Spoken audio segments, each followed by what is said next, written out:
బెల్లంపల్లిలో BRS MLA అభ్యర్థి Durgam Chinnaiah nomination దాఖలు చేశారు. ఈ సందర్భంగా చిన్నయ్య మాట్లాడుతూ బెల్లంపల్లిలో జరిగినటువంటి ఆశీర్వాద సభలో కేసీఆర్ మీటింగ్ ను విజయవంతం చేయడానికి వచ్చిన బెల్లంపల్లి నియోజకవర్గం ప్రజలందరికీ శిరస్సు వంచి పాదాభివందనాలు చేసుకుంటున్నానని అన్నారు. సహకరించిన మా ప్రజాప్రతినిధులకు, పత్రికా మిత్రులకు, మీడియా మిత్రులకు ధన్యవాదాలు తెలుపుకుంటూ మరి మూడోసారి బెల్లంపల్లి నియోజకవర్గం బీఆర్ఎస్ పార్టీ అభ్యర్థిగా దీవించి కేసీఆర్ టికెట్ ఇచ్చారని, ప్రజల దీవెనతో ఈ రోజు నామినేషన్ వేయడం జరిగిందన్నారు. ఈ ఎన్నికల్లో టీఆర్ఎస్ పార్టీ నుండి పోటీ చేస్తున్న నన్ను బెల్లంపల్లి నియోజకవర్గ ప్రజలు ఆదరిస్తారని, పెద్ద మెజారిటీతో గెలిపిస్తారని చిన్నయ్య ధీమా వ్యక్తం చేశారు. బెల్లంపల్లిలో జరిగినటువంటి ఆశీర్వాద సభలో మరి కేసీఆర్ గారి సభను విజయవంతం చేయడానికి వచ్చినటువంటి వేలాది మంది ప్రజలందరికీ కూడా శిరస్సు వంచి పాదాభివందనం చేస్తూ మరి సహకరించిన మా ప్రజాప్రతినిధులందరికీ కూడా పత్రికా మిత్రులకు, మీడియా మిత్రులకు ధన్యవాదాలు తెలుపుకుంటూ మరి మూడవసారి బెల్లంపల్లి నియోజకవర్గంలో బీఆర్ఎస్ పార్టీ అభ్యర్థిగా మరి దీవించి కేసీఆర్ గారు టికెట్ ఇచ్చి మరి ప్రజల దీవెనలతో ఈరోజు నామినేషన్ వేయడం జరిగింది. మరి ప్రజల దీవెనలతోని, కేసీఆర్ గారి దీవెనలతోని, కేటీఆర్ గారి దీవెనలతోని నవంబర్ 30వ తారీఖున ఎన్నికలో బరిలో నిలవబోతున్నాం. మరి ఈరోజు నవంబర్ 30వ తారీఖున జరిగే ఎన్నికలు చెమట సుక్కకు, సెంటు సీసకు జరుగుతున్నటువంటి ఎన్నికలు. ఒక సామాన్యుడు, ఒక చిన్న రైతు కుటుంబం నుంచి వచ్చినటువంటి ఒక రైతు బిడ్డకు ఇవాళ ఒక వ్యాపారవేత్తకు జరుగుతున్నటువంటి ఎన్నికలు.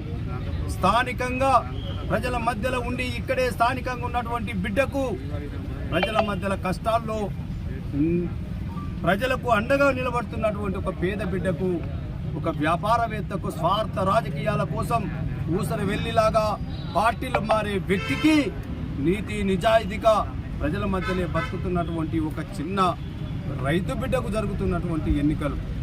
ఈ ఎన్నికల్లో ప్రజలు తప్పకుండా ఆశీర్వదిస్తారు. నిన్న మేము ప్రజల మున్నం ఎవరో ఒక్కడు రెండు చోటాపోటా నాయకులు పోతే మీరు భయపడాల్సిన అవసరం లేదు, మేము మీ వెంబడే ఉన్నామని మరి వాళ్ళు మాకు భరోసా ఇవ్వడానికే అంత పెద్ద ఎత్తున ప్రజలు రావడం జరిగింది. ప్రేమతోని వాళ్ళందరూ ఎవరికి వారు స్వతంత్రంగా రావడం జరిగింది.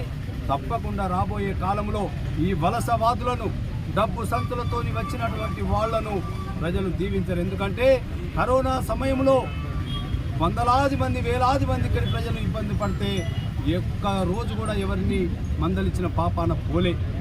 మరి మేము ఆనాడు ప్రజలకు అండగా ఉన్నాం, ప్రజలకు ధైర్యం చెప్పినాం. ఎవ్వరు కూడా భయపడాల్సిన అవసరం లేదు, మేము అండగా ఉంటామని మేము నిలబడ్డాం. ఆ రోజు అందరికీ మేము సహాయ సహకారాలు అందించినాం. మరి డబ్బున్న వ్యక్తులు, ఈరోజు కోట్ల రూపాయలు ఖర్చు పెట్టే వ్యక్తులు ఆ రోజు ఒక కుటుంబంకు ఒక్క పైసా కూడా సాయం చేసినటువంటి సందర్భం లేదు. అందుకోసమని దయచేసి ప్రజలందరూ కూడా ఆలోచన చేస్తున్నారు.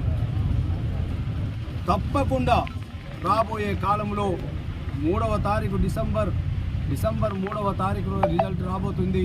పెద్ద ఎత్తున 50,000కు మించి రిజల్ట్ మాకు మెజార్టీ రాబోతుందని చెప్పేసి సందర్భంగా నేను మనవి చేస్తూ మరి సహకరించిన ప్రతి ఒక్కరికి కూడా పేరు పేరున ధన్యవాదాలు చెప్పుకుంటూ జై తెలంగాణ, జై కేసీఆర్.